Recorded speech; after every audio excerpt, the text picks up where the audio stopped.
play tonight. And a steal. Miller retreats to the three-point line. Weber imploring the crowd. Kenny Smith hitting the three. Big-time plays here by Steve Smith. And welcome to Open Court, Tallest Tales of the NBA. I'm Ernie Johnson, and this should prove to be some fun. I've got 7 pretty fair basketball players here to talk about just about anything we can think of. And to introduce the panel, we got a 4-time champion, Shaquille O'Neal, the newest member of the Turner Sports family. Hall of Famer, Dream Teamer, Charles Barkley is here. Hold your applause. One of the all-time great clutch shooters in NBA history, Reggie Miller, part of our 7-member panel. A 5-time All-Star and former Rookie of the Year, Chris Webber. In 14 years, he was an All-Star and NBA champion, Steve Smith.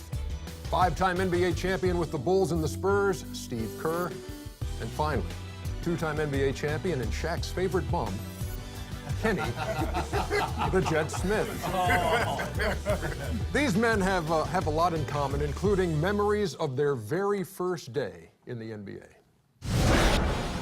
Philadelphia 76ers select Charles Barkley of Auburn University. Ooh. Actually, that style is back. No, it ain't. That's so old, it's back. Eddie Johnson barrels down the lane. With the Army, didn't he? Yeah. Block foul. They're going to score, though. The Sacramento Kings select Goodness gracious. from North Carolina. Still 10 on the shot clock. Kenny Smith. What kind of pass was that? He didn't catch that, man. Little Willis. Come on, man. Willis like, You got 2 legends fired. Reggie Miller of UCLA. oh man, look at this. Reg, I had that couch. You still have that couch. I like that couch. still have that couch. Thing about that couch, you can waste a lot of food on it, nobody will notice. Number 50, the Phoenix Suns select Steve Kerr, University of Arizona. The 104 Suns.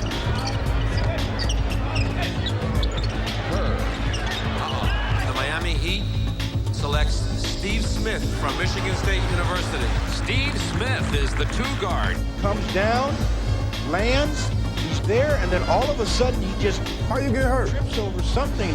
I don't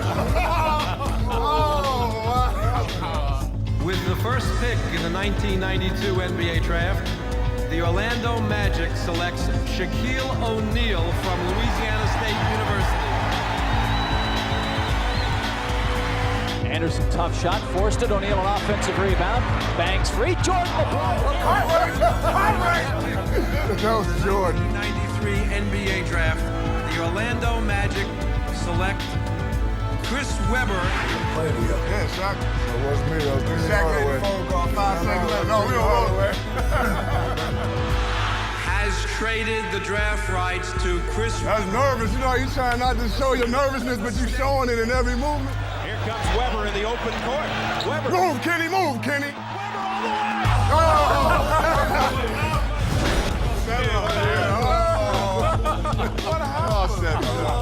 I forgot I'm at work right now. Some fond draft night memories and some of the lowlights of the careers of these 7. Hey, when you look around the room, Shaq, who do you think had the best pro debut, best NBA debut of the 7 here?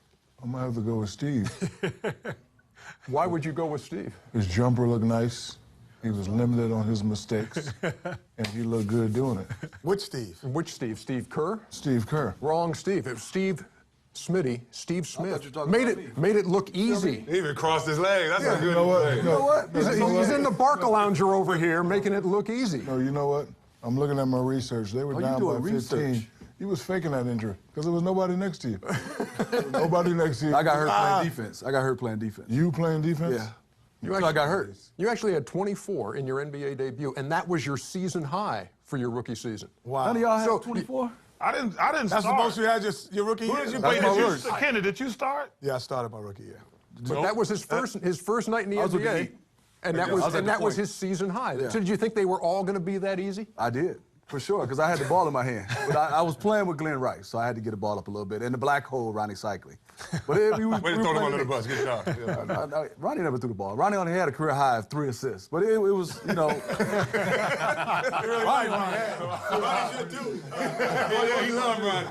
That's my guy, but he didn't pay. Reggie, one of those nights. Yeah, Reggie, what was your welcome to the NBA moment that you knew you had arrived and you were here? Well, I'm not necessarily thought I had arrived, but game 1 of preseason. This is a preseason game 1.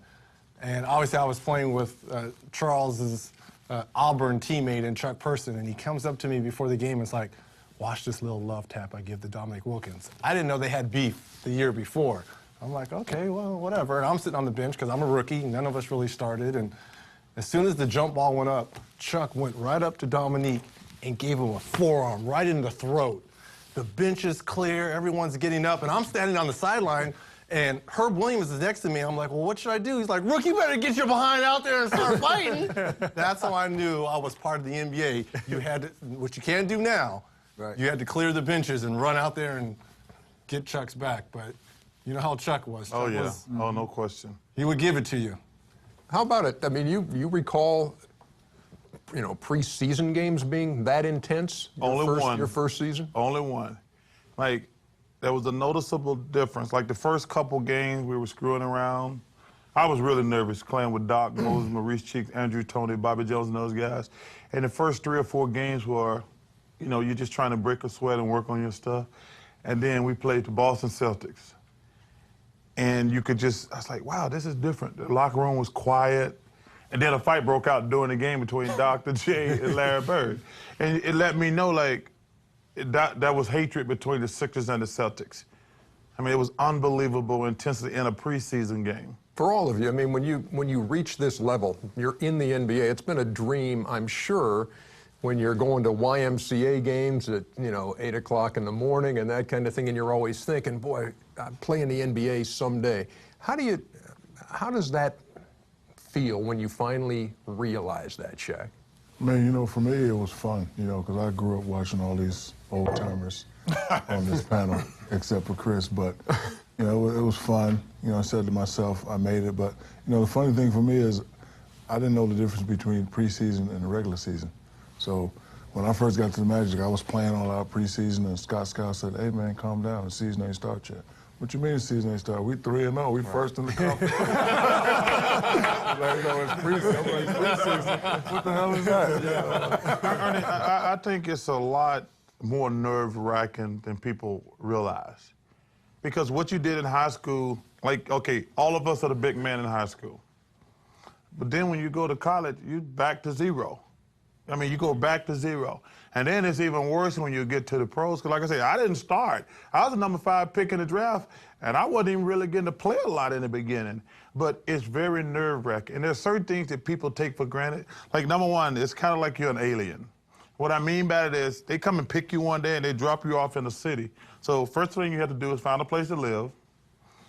Is Philadelphia bigger than Leeds? just in that one little area. Ernie, you know what's something that's funny you said that? Learning your way around these cities and trying to get there for practice in the morning or go out and get a meal. Were you late a couple of times? I was. Well, first of all, it took me a while because you're not getting paid. So they pick you up like the first week because you really go right into training camp. And then most places you go somewhere.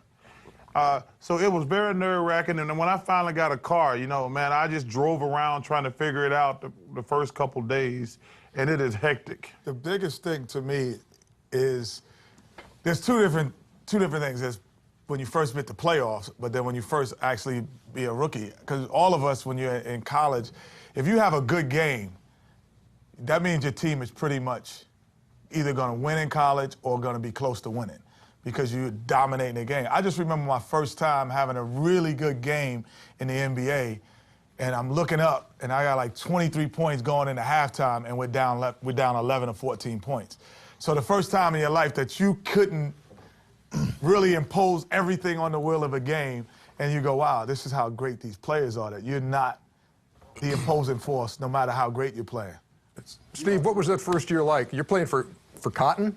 For Cotton Fitzsimmons. Yeah. You know, my experience was totally different than these guys because I was a, you know, late second-round pick. I didn't know if I was going to make the league. I was on a non-guaranteed contract. And I'll never forget one of my first exhibition games, we played the Bulls. And I was just trying to make the roster. And Michael Jordan gets the ball right in front of our bench. And I'm already scared to death. Like, God, I hope I don't get into this game. I'm not ready for this stuff. And he holds the ball out. He holds the ball out and he looks right at me. And I'm on the bench just kind of like, he holds the ball out and he goes, watch this. And he turns, he went right around Dan Marley, bam, dunks it, looks back at our bench and just starts laughing. And I'm looking like, there's no way in hell I can ever make the NBA. Now I really don't want to. I thought he looked at you and said, 10 years from now, I'm going to throw this to you. Yeah. 10 years from now, be ready. Ernie, I know I struggle. Ernie, I struggle with downtime. After practice, being in Miami, at 1 o'clock getting out of practice, and then you got a whole bunch of free time. A lot of guys didn't struggle with the downtime. I struggle. I really struggle. Not on Washington, Collins, and Ocean. You wasn't struggling. When I came to the NBA, being the #1 pick and coming behind Shaq, it was, you know, it was pressure. So I wouldn't say I had the pressure of Steve saying, you know, I might not make the team, but I have pressure of expectations and, you know, what do my peers think of me? Not what do they think of me, what am I make them think of me, what is this and that. But I remember going to 2 games specifically, playing against a preseason game against Akeem, and I was nervous. I'm watching them, you know, I'm just, because I'm still a fan. I've never met any of these players. So my first game, I'm a fan of Akeem. He's, you know, I'm looking at his legs, looking at his tonics. I'm like, yeah, I had those shoes. I'm 2 years removed. I see tonic shot. You know, tonic, everything about Akeem. And I remember I drove it down the lane, I spun it, I laid it up, and, you know, I made a little face. I'm so excited. When walking to halftime, he's like, nice move. Next time, give me a shoulder. And then the next time, Sean Kemp came and I traveled, pump fake 3 times, and I came down the court. Sean was like, hey, relax. Nobody's going to block your dunk. There's athletes in here. You just relax, you take it up. And I was like, wow, the veterans, they're cool because they'll knock you out coming to the hole, but they'll also give you a little bit of love. So my first year, I was a little in awe, but it helped a lot. We are just getting started here. We got to go, and we'll be back with more watching Open Court, the tallest tales of the NBA. I look over to the bench and I see one of my idols telling Keith Klaus how to stop me. I see Kareem saying, you gotta do this, you gotta do that. Now I'm pissed. Kareem, Laker, oh, now so I'm like, give me the ball.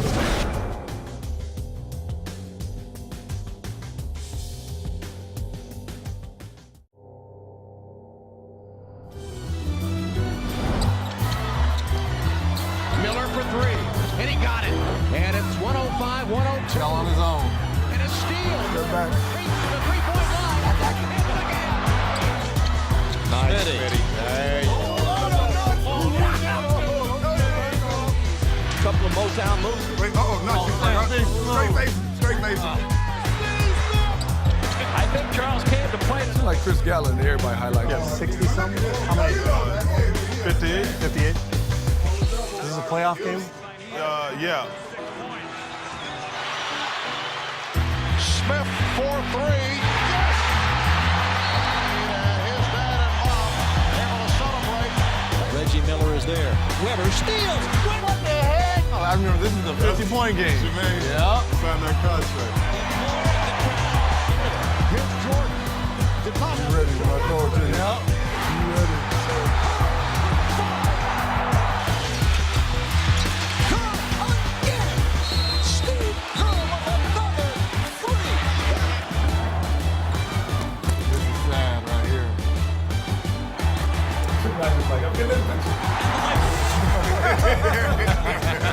All 4 pitches.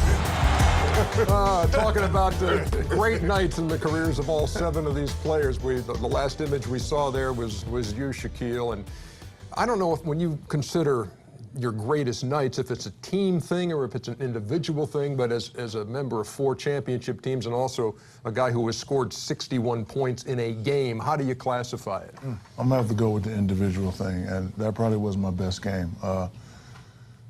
That night, it was my birthday, and we had a party. So, you know, usually, usually I go home. Before or after the game? No, after the game. In the game. Big party, so, you know, usually I go home, eat lunch, take a nap, get ready for the game. But we playing against the great Keith Kloss and the LA Clippers. So I'm taking the night off. I got to get ready for the party. I got the Bentley, I got my suit, so I'm gonna go, I'll shave. We're gonna beat them. So we get out there and they killing us. Now everybody looking at me. So now I got to play. I didn't get my nap. I'm getting tired. So I'm just scoring. So I look over to the bench and I see one of my idols telling Keith Kloss how to stop me. I see Kareem saying, "You got to do this. You got to do that." Now I'm pissed.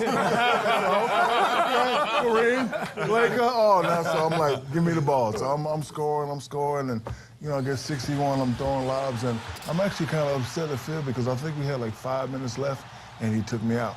I think he did that because he didn't want me to score more than Mike. That's what I think. That's what just saying.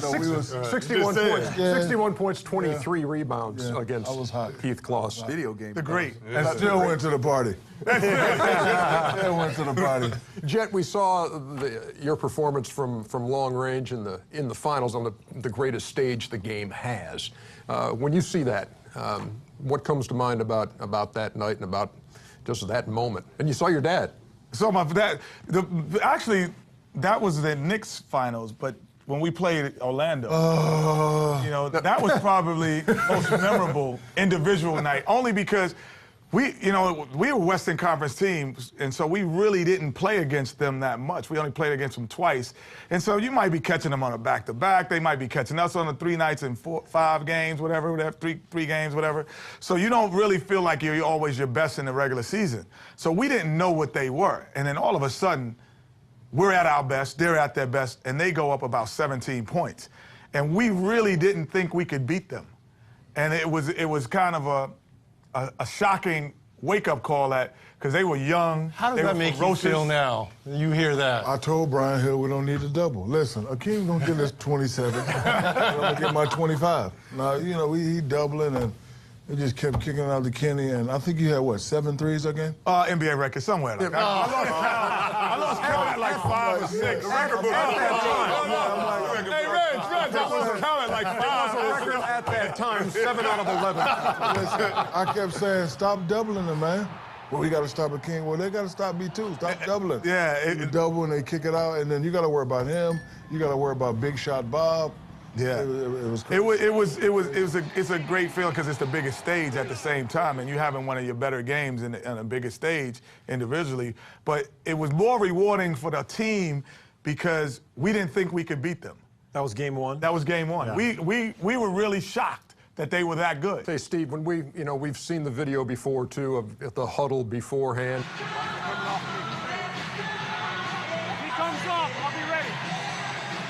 Take me through that. And again, you talk about big stages where Kenny's talking about hitting all those threes. Game on the line in the NBA Finals, and it was your moment. Yeah, I mean, it's been replayed on NBA TV several times, so I always have the TiVo ready and gather the family around. No, I mean, you know what? That's the moment that every kid dreams of, and to actually have lived it is pretty incredible. But I didn't have a great series, but I was having a decent game. I just made a few shots in the fourth. I was feeling pretty good. And Michael was always looking ahead to what was next. He was always kind of envisioning the next play. And he said during the timeout, he said, Stockton's going to come double team me, so be ready. And I looked way more confident in that shot than I really was. I was like, oh, my God. Okay. But I just said, you know what, just fire away. And that's the best advice anybody ever gave me was don't think, shoot. As soon as you start thinking, that's when you miss. And I just made up my mind. If I got the ball, I was gonna shoot, and luckily it went in. Hey, Charles, sometimes, when you talk to a baseball pitcher who has a big night, and they'll say, look, I really didn't feel it in the bullpen beforehand, didn't feel like I had my great stuff, and he throws a one-hitter. Is there any way to foretell a 56-point night? No. First of all, that wasn't my best game. That was the night I scored. Oh, excuse me. Best numbers. No, that was the best. No, I'm saying that was best numbers. No, I'm saying that was the most points I scored in the game. But I actually personally think Game 7 to get to the finals is the best game I ever played. I had 44 and 24. That actually, the game against the Warriors was only a first-round playoff game. But to get to the finals, I remember it was Game 7s are no joke. But to get to the finals for my first time and to score 44 and 24, that's the best game I ever played. The game against C. Webb and those guys was just revenge. That was by Byron Houston. We told Coach, don't let Byron Houston check Shaq. Like, no, he's strong. He's like, he's 6'1". Don't let him check Big Chuck. Because that game was so funny because I remember Byron Houston. Yeah, no, and I remember I went to the bench and I says, "You're not gonna double me?" He says, "Nope." Because I had a triple-double. I think that was game 3. So I had a triple-double game 1, had about 8 assists in game 2.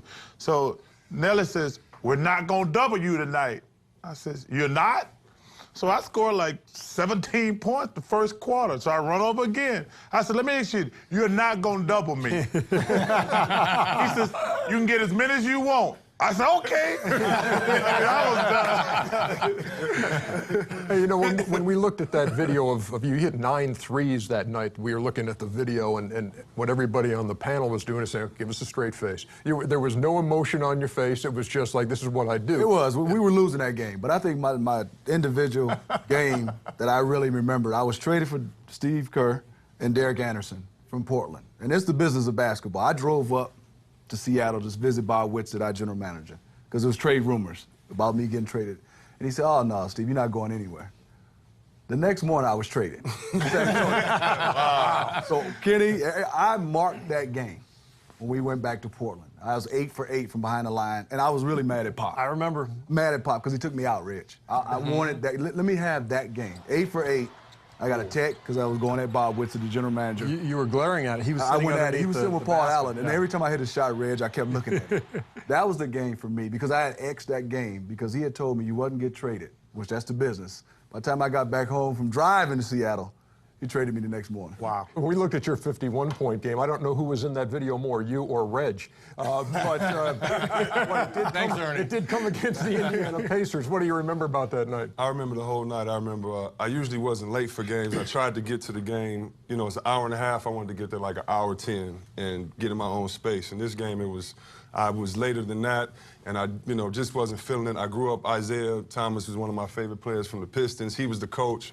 Reg, one of my favorite players, and Jalen, I just remember being uncomfortable, the game, getting there late, not feeling good, and then during the game, it just all came out, kind of how you said, a picture. I didn't have any type of feeling. I knew I took a lot of shots, but I remember I kept missing layups. I remember took a lot of shots.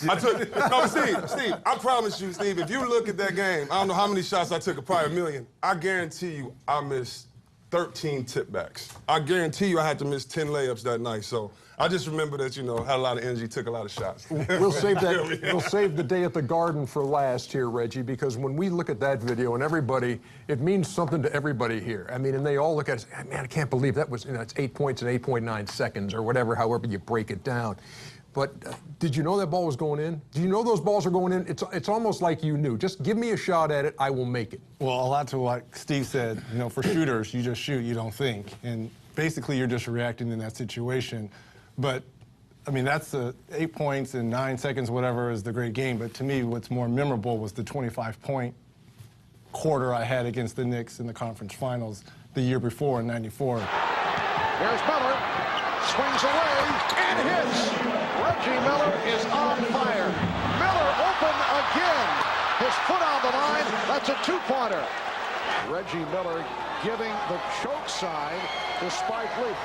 We're all talking about games. Yeah. The choke sign. Choke sign. It's the playoff games, and most of these, what we're talking about, are playoff games, which everyone is alluding to, because obviously that's when the pressure is probably at its greatest, and you've got to play your best. So that's what you try to remember the most.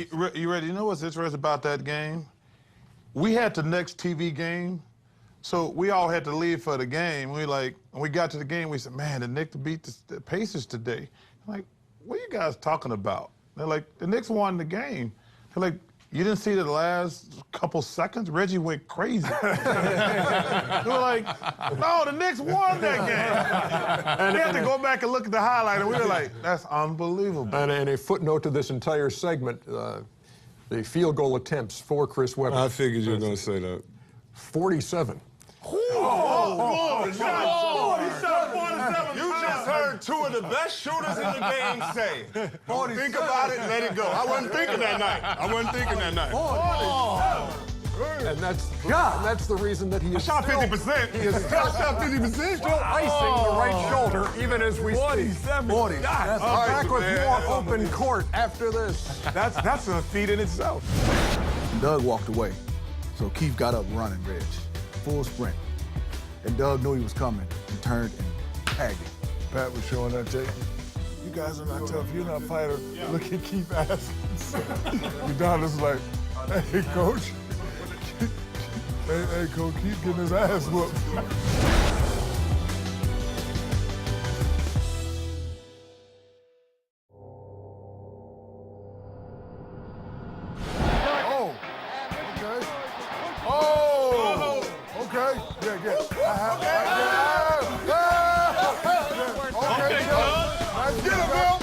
Comes Lampier. Now back into the basket of foul. Oh! Really going at it again. Uh-oh, get him. And a foul. Oh! Damn, he did that to OT like that? Yeah, watch out. Who got the better of that? Nobody got the better of it. It wasn't a real fight. What it was a barbershop moment, and let me explain. He hit me with the ball. Now, if I didn't do nothing back, I can't go to no barbershop in America. Right? They're gonna be like, man, you got punked by y'all. So when he did it, I'm thinking about our mothers, because our mothers are best friends. So I'm like, and I'm thinking, but I'm like, oh, hell no, I can't let this go. Shaq, that punch that you threw had some pretty evil intentions. He misses a lot. If that had connected. He misses a lot. But look, my theory on that fight was, Ernie, okay. All you got to be is 15 feet away. I don't want to fight Shaq. My thing was, okay, I had to make a quick decision. Let me just get him, then they're going to break it up. Because they're not, it ain't like, people always talk about fights. It ain't like they're going to let you go at it like hockey. I mean, I said, I just got to get to his body, because if he stand back and punches me, he got a huge advantage. So I was just trying to get to his body. When he swung at you and you closed your eyes. I didn't close my eyes. Was that just speed? Okay. No, Rock'em Sock'em Robot. Oh, okay. I got to tell you a funny story about Tough Guy, though. So I missed my rookie year. And they had, you saw Maurice Lucas and Darryl Dawkins going at it. So Maurice Lucas knocks the hell out of me during the game. And I'm a rookie, and I'm like, oh, my God, I'm going to get killed. It hit me, it hurt, and I said, so timeout, I said, Moses, Maurice Lucas just hit me really, really hard. What should I do? He says, hit him back, big fella. Hit him back, hard as you can. I said, what if he kills me? Trust me, big fella, just hit him hard as you can. So we're running down the court like 3 or 4 plays later. I hit him as hard as I could with a forearm shiver. Maurice kind of, he grunges, he bends over a little bit, he run back up the court, he says, just want to see what you're made of, big fella. Wait, welcome to the NBA. And I was like, cool. But a lot of guys will try to intimidate you. They don't really want to fight. They just want to see are you intimidated. Who's the guy that you did not want to mess with? Easy for me. John Long, who was one of my mentors at Indiana. And we used to go over the game plan each and every night of who we were playing against. And one name, and I'm sure everyone's going to agree with me on this, Alvin Robinson was one of the guys. He's like, Reg, whatever you do, don't say a word to Alvin Robinson. Alvin Robinson, yeah. I'm like, come on, man, I'm a rookie. I'm going to talk to anyone. I don't care. I'm trying to, puff my chest. Reg, I'm telling you right now, if you want to be successful in this league, just play the game tonight and don't say a talk word. to Alvin. First down, time down to play. He almost picks up John and moves him out the paint. And I turned to Wayman Tisdale, and I'm like, oh, now I see what he's talking about. Right. From that day on, while I played Alvin Robinson, while he was with Milwaukee, San Antonio, I never said a word to him. Well, I had the guy that everybody was fearful on playing with me, Mad Max, Vernon Maxwell. And the great thing about Max was like, I was his new surrogate brother. So anytime that anybody did anything to me, he would take up for you. So this is about my buddy. My buddy. Hey, wherever I go, he goes. And so I would be behind him. Yeah, Max, that's what we're talking about. Wow. So I would stand behind him. But he's the craziest guy in terms of his personality was so different off the court sometimes than it was on the court. And he was the only guy when we played Chicago. We had success actually against the Bulls in the regular season. We only played in regular season, but we had some success because he tried to fight Michael Jordan every time. And every game he tried to fight Michael. And Michael, you know, as tough mind that he is, it really didn't get under him until one day after every fight he would bring his son in afterwards to get his autograph. So Michael says, something's wrong with this guy, Kenny. Right? Like, he fights me every day, and then right after he brings his son in wearing Air Jordan apparel, and he's bringing him in an autograph like he's not right. So I was like, that's right. Like, yeah, we got him, Vernon. We got him. Kenny, you played with Dream, Thorpe. Vernon Maxwell was your bodyguard? Another guard? Another guard, though. But you didn't have a big guy. They didn't mess with Vernon. Like, in practice, no, they didn't mess with Vernon. They would attempt to mess with Vernon. However, Vernon would follow through on the act. So if Vernon said, I'm going to hit you, he would hit you the next play. Vernon says, I'm going to trip you in the air, he would trip you in the air the next. He delivered on his messages. That's why he was the most feared guy. I will say this one thing. Yeah. You talk about teams, we got to talk about the bad boy Pistons. Now, let me tell you something. They had a reign of terror there for a few years. Yeah. When you went to the basket, you were going to get hit like 3 times. I played with guys who were terrified to go near the basket. But you knew anytime you went against Lambert, Mahorn, Dennis Rodman, John Sally, James Edwards, you were going to get hit and you were going to get hit hard. And they had that rule, too, that if someone get fouled, then the second foul is doesn't not a count. foul. You wasn't going to get no 3-point plays. Right, so they hit you, and then the second guy, everybody would just gang up on you. And the good guy on that team was Joe Dumars. And Joe, when I'm trying to take him, he's like, Reg, don't go by me now. Come on now, just settle out here and take jump shots. I'm like, why? You like look behind. He's like, don't go in there. All right. Steve, what's the toughest thing about being an NBA enforcer? Well, I'm glad you asked, Ernie. You know what I remember? I mean, we saw a lot of those highlights where all these fights happen, and Reggie, you mentioned it. If you're on the bench when all this stuff happens, okay, now you get suspended if you leave the bench. But back then, it was understood as a teammate you had to go out there. And it was also an automatic $5,000 fine. And I think it was $2,500 for a while, then they upped it to $5 grand. But here's what would happen with guys like me. You're sitting there, you're making minimum salary, okay? Fight starts. You look around, you're like, I gotta go out there. Otherwise, I'm not backing my guy up. Then you're like, and nothing happens when you go out there. Everybody holds each other. But if you don't go out there, you're not backing up your guy. So you're kind of like, there goes $5 grand. and nothing happens. You're like, I have no is he worth here. $5 grand? Because you know the next day, everybody. We watch we watching film. And we pick it out. It's a fine for you if you don't get off the That's bench. right. I got to tell you this, I got in one of those. I didn't get in the fight, so I was talking about a little bit earlier about Dr. J and Larry Bird got to fight. And what happens is you always just grab the guy closest to you. So I happen to be standing behind Larry Bird, so I grabbed Larry Bird, and Dr. J just laying him out. Doc was smooth. Can you give me the sound effect one more time? Hey, Doc is doing rock and sock and rubber.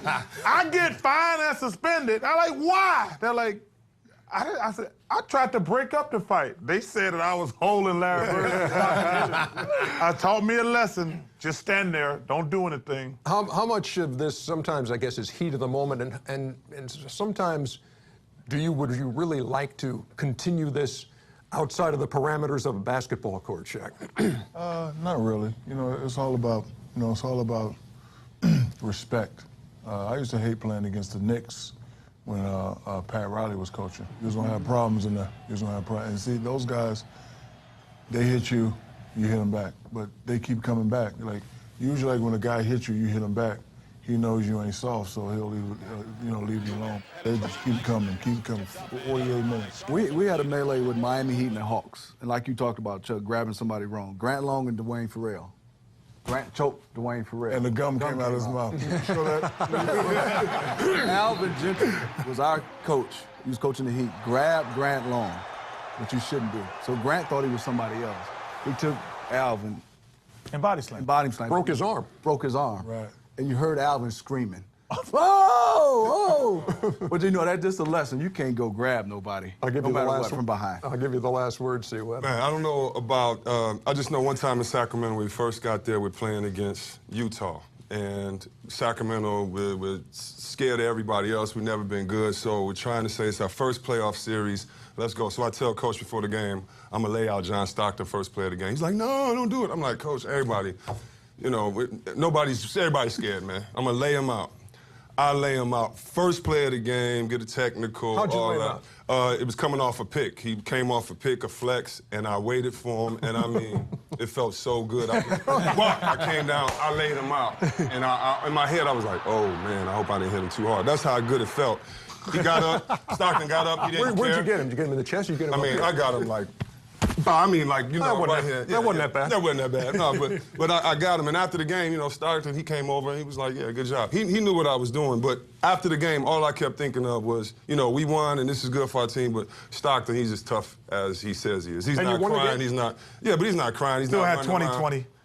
Yeah, you know, but I'm just saying, Stockton, the tough guy it is, it wasn't about fighting anything, but for his team, they were tough because he didn't get up, cry, and flop and all that. But for our team, you know, it was a pretty good session. You are watching Open Court on NBA TV with our esteemed panel of experts. How'd you get it? We're not experts, Ernie. Let me ask you a question. Right now, today, if there was one game, like he was saying, you could not give a team 5 minutes, 5 to 10 minutes, right now, you could not give a team. Oh, not right now, I couldn't. Hell to the no.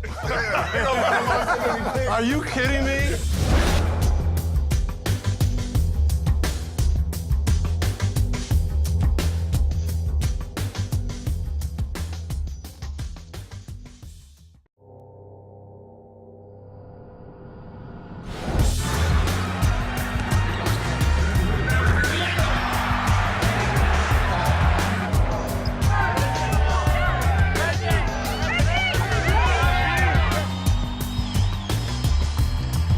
Guy, as Kenny said, who hits all the big shots. You're the only one standing up there, man.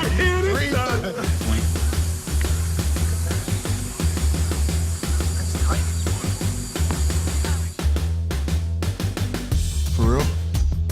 You want me to come up and apply for the New York Knicks general manager job? And we welcome you back to Open Court. We're talking about life after basketball. Who has aged the best? Who has aged most gracefully? After basketball, you're saying? Yeah. And I'm looking, Charles, you're 48 years old now, yes. Correct? That would make you the oldest person on this about panel. Face or body? In terms of players. Kenny's body under the waist is the oldest up here.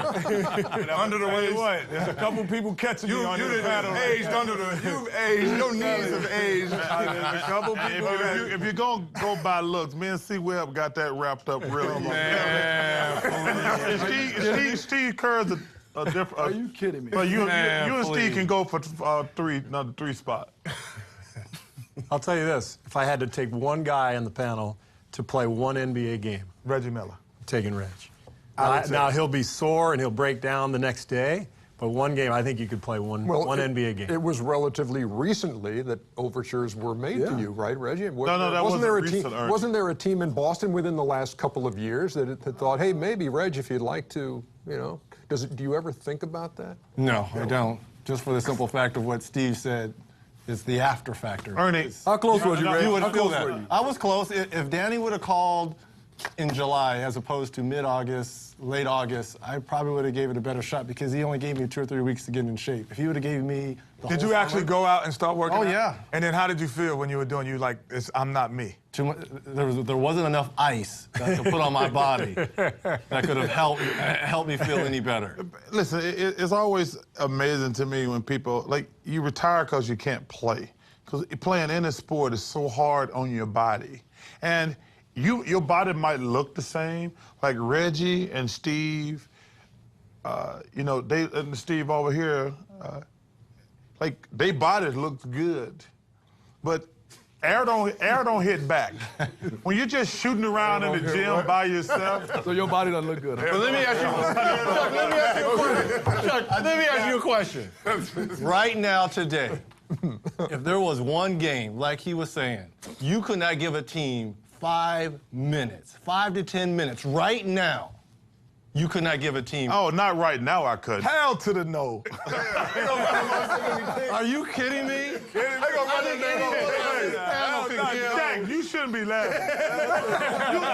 you got her just running up the court. It's like 1 minute he comes, like he just run. Oh! You know the sign when you know you're like, when you're young and you get a steal. And you know, everybody get a steal and you take that little glance back to see who's coming and you see everybody pulling up. They're like, because he's going to dunk it. And then about your 8th, 9th year in the league, when you get the steal and you take that picture and everybody's like this. I did exactly that on that play. I remember Jamal Tinsley got the steal, and I remember him flicking ahead, and I did exactly that because you're taught, take a picture. So boom, I got it, I took the picture. Tayshaun was 5 steps behind me. I'm like, I have this in the bag. Couple steps, and I'm going to be there. Could I have finished and dunked at 37? Perhaps. But I'm figuring, look, I'm teaching the kids, I'm just going to lay it up off the basketball. All about the next thing I know... Father Time caught you. That's who caught you. All about the kids. As a big man, Chuck, when you know when a guy get old, and you can see it in any big man, but especially when a guy do like this. When you start pump faking and nobody's around you, and you just, because I started pump faking in my mind, I'm like, what are you pump faking for? There's nobody. I'm like, I could dunk this for these, and I'm thinking, no, he can catch you and block you at the rim. Imagine if you're 6'5". Because, you know, I was talking to Larry Johnson one time about, like, when he lost his explosion when he's 6'5", and I lost mine. I said, dude, these boys big out here. My last year, I had to go to the chiropractor at the end of every week, because I'd be like... I mean, I was pump faking like hell. Remember the time when the rim used to look little? Like, it's slow, ain't it? Like, or you just jump up and touch it for no reason. And all of a sudden, you'd be like, yo, you know, Reggie talking about, he thought about dunking. My last couple years, you know, I had to have perfect conditions. Yeah. I had to be going downwind. I had to get my steps correct just to think about dunking. That door's got to be open to the prevailing breeze. Hey, that was my whole career. Do you imagine you are going to miss it this year, Shaq, being away from it for the first time? Not really, because like Chuck said, you just realize you can't play anymore. Like, I can remember times under the basket where I, get my little shimmy move, and I'm like, damn, I go up to dunk it, and I couldn't even dunk it. I couldn't even finger roll. So, I mean, I realized it was over for me, but I'm 39, I'm sexy, I still got booty. Quit stealing. You're all good, yeah. You're all good. Oh, yeah. Quit stealing my line. Reg, I remember the play when I knew I was done. I was playing with the Bobcats, and Bernie Bickerstaff had me at the 4. And I went to step out at the 4. That's the first sign, Kenny. That's the first sign right there. When you move from point guard to power forward, yeah, that's number 1. So Jamal Crawford was coming, and I steps on the baseline, the high screen. He threw it through my legs and laid it up, and all I could see was Bernie. And Bernie go, it's time. For a coach to tell me it's time. And I didn't want to believe it, but Bernie said it's time. It was time. I tell you what I tell people. They say, how do you know it's time? I said, when guys who can't play dead kicking your ass. I said, this time, that guy can't play it. He's killing me. He's killing me, and he can't play dead. It's time for me to sit at home. I am 55, I'm sexy, and I still got booty. We got more open court on the way. I haven't seen an expert panel like this in 20 years. This shit gonna be funny. Might as well sign us up. Well, the good thing about this panel, everybody can hold their own. Everybody played at a high level. But I'm saying, like, everybody is like can be normal and talk. For more open court, you can check us out on NBA.com and on NBA TV. Now we have just one question here, and you can frame it any way you want. The ideal meal, if you can only have one thing. Our producer Tim Kiley likes to say, if your last meal on earth, whatever, in whatever context. Reggie, what is it? Fried chicken, mac and cheese, mashed potatoes with blueberry cobbler. Feeling you. Top it off. That's how you got that. Shaq, I know we don't have a whole lot of time. Can you? I'm just big boned it. My appetizer is gonna be brownie. A brownie? Yeah. Brownie, vanilla ice cream with that hot fudge on that thing. Appetizer? Yeah, appetizer. Appetizer. Okay. Then I'm gonna go with the sausage and cheese omelet, fries, and a Diet Coke. And what's if you have a brownie for an appetizer, what's for dessert? No dessert. Okay. No dessert. You don't want to do dessert. It's too much. Yeah, I'm gonna go fried chicken, potato salad, and peach cobbler at the end. Keep it simple. I'm with you. I'm going my mom's fried chicken, my auntie's peach cobbler, and some mac and cheese. Not the runny mac and cheese. Oh, you got to have. It got to be the. You got to have that, and you've got to have that top that's kind of round and Me and Ernie are. oh, crunchy. I like that too. I can't wait to hear this one. I'm gonna go with some chitlins. Oh my God! Come on! Did you clean them yourself? You gonna clean them yourself? Or you No. I'm rich now. I can pay somebody to clean them. Okay. Some greens and ham hocks. Ham hocks. Yeah, you put the ham hocks in the greens. We know what green. I'll do some potato salad and some good pancake bread. Batter. The buttery pancake bread. What is pancake mix? Pancake. They're like eat a whole box of cakes. no pancake cornbread. Okay, go ahead, Steve. Tough act to follow, obviously. What are you? I'm a sushi guy. I realize that's not quite as. Kenny, you're next. Rice. Sushi. Thanks, Sushi. Ernie. Sushi. I like Sushi with what else? seared ahi. A big. I love ahi. Good. Hey, I'm a big Asian food guy. And the OE? I'd have a variety of what everyone said except for the ham hocks and pancake juice. I said pancake bread. What was the pancake stuff? Oh, it's open court. Batter and drinking.